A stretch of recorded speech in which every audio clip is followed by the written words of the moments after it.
Peace, family. It's your girl TT from TT Talks.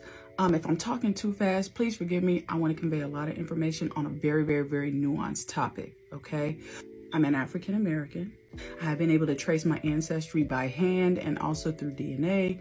One line definitely comes from what is now Sierra Leone, the Mende people. Another line is from the Yoruba people of Nigeria. I consider myself to be a Pan-African, okay? That means that if you are a descendant of an African person throughout the diaspora, you feel a connection, a kinship, and feel as if you have a shared destiny. I want to talk a little bit about why I'm really not interested in participating in any of the diaspora wars. In my opinion, I think the whole shit is anti-Black, just off rip. Let me say that I have been to Africa several times. I've been to Nigeria, Ghana, I've been to Uganda, I've been to Rwanda, and plan to go to many, many more places in Africa. I'd probably say the vast majority of the times that I went, I didn't really stay in hotels. I was staying in family homes. So I have a more intimate experience. That's one of the reasons why I don't really get involved with all of the diaspora war stuff. We have been inundated with propaganda on both sides. Both sides. I've seen and heard not so savory things on both sides. I remember in high school, there was a young man who came to the U.S. from a country in West Africa. I can't remember. I think it was either Sierra Leone or Liberia. I can't remember. But I just remember having to stand up for him all the time because he was relentlessly bullied. I've also heard some very crazy and ignorant things on the continent. I was talking to a woman who she may have been from Mali, if I'm not mistaken. But she was like, "You're such a beautiful, intelligent, sweet, kind woman. Why aren't you married?" And I was just like, well, I haven't really met someone who I wanted to marry yet.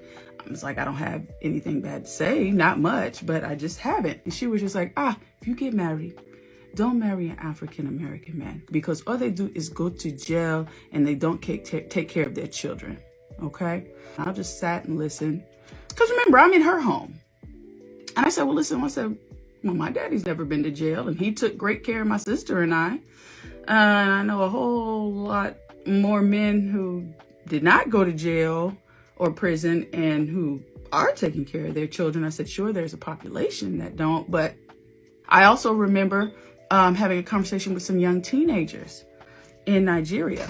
And they were asking, why are Black people in America so angry at white people? Instead of me being reactive about it, we went on YouTube. We pulled up stuff about civil rights movement, Reconstruction era, Jim Crow, Black codes, redlining, all kind of stuff like that. And after an hour of looking at all that stuff, they were like, whoa. In turn, they gave me a lot of nuanced information about things like the Biafra War. We talked about Olumo Rock in Abeokuta, which was a safe haven for people who were fleeing European slave traders. And so they fled up into the mountains and the rocks and they were able to preserve their people. So it was a beautiful exchange of information.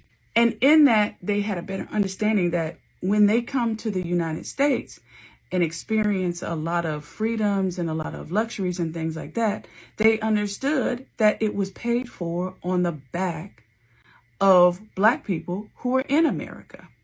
And it's so hard to kind of get a good discussion going about it because people throw out, well, they're the ones who sold us into slavery. And when people throw that out, that's how I know you don't really have the range for this conversation because it's a little bit more nuanced than that. We've kind of sold each other out on multiple sides of the water. There were people from our African American Black community who were informants for the CIA and the FBI, correct, who also would tell about people who were running away or any type of insurrections that we were planning. We were snitching and selling each other out. So that's just not something that's specific to continental Africans. But my point is, just know all over the world, there are Black people who want to unify with each other. And so my thing is, focus on that. And if you're not one of those people, good for you. Do your thing. Just don't try to impede anything that we have going on and that we are trying to establish. So I want to show you a video clip of an interview I did, an unexpected interview. I was just hanging out. I was on a rooftop in Ghana at a lounge, enjoying music, drinking drinks, hanging out. And I sat at a table with a bunch of men from Africa, and they were from all over. There was some from Mali, there was some from Ghana, some from Nigeria. I think that there was somebody there from Senegal, and there was just a lot of Congo. There was a lot of men there. And I sat at the table and we just struck up conversation. And I kind of paired off into a conversation with a young man from Mali. I was in Ghana, but he was from Mali, a young Fulani man. His name was Ali. And we literally talked for 3 hours. I have like 3 hours of audio from him. But I actually, while my battery was still working on my camera, still had a little bit of time to have a conversation with him about how young Africans feel about African Americans. And this is what Ali had to say. I think we're just the same people. We're all black people, and I want her to come out here like her, like she came out here to see where y'all came from and like talk to us and tell us about America. Let's get together, share our knowledge, and make black people be successful. We see y'all people, black people in America, as game bangers, drug dealers, rappers and all that, man. We can change all that. If we come together, we can show that black people are better than all that. If we come together. So I want black people in America to show a different view of themselves living in America to us Africans. Like, I don't know how to explain it, but because my English is not like yours, but I want you to understand that I want you to change your lifestyle a little bit. Like, I don't want me to see you people as gangbangers or that. I want you to see people as successful people, the people I look up to, they live and act with them. So we can take over the resource and we can, as black people, benefit from it. Africa is big. Y'all can all come out here. Y'all can get gold, diamonds, I swear. Let's just get together. I love y'all. I love black Americans. I love black people. I'm proud of being black. You know what I'm saying? So I want black Americans come to Africa, and I want everybody to get together. But let's just be brothers, man. You know what I'm saying? When black people get together, the police gonna be scared.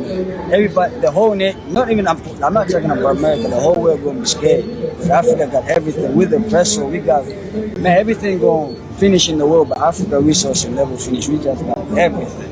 You know what I'm saying? That's why white people fear us. They don't want us to know things. Because once we start knowing things, we're going to take over the world. You know what I'm saying? So let's get together and take over the world. That's what I want to do. Wakanda forever.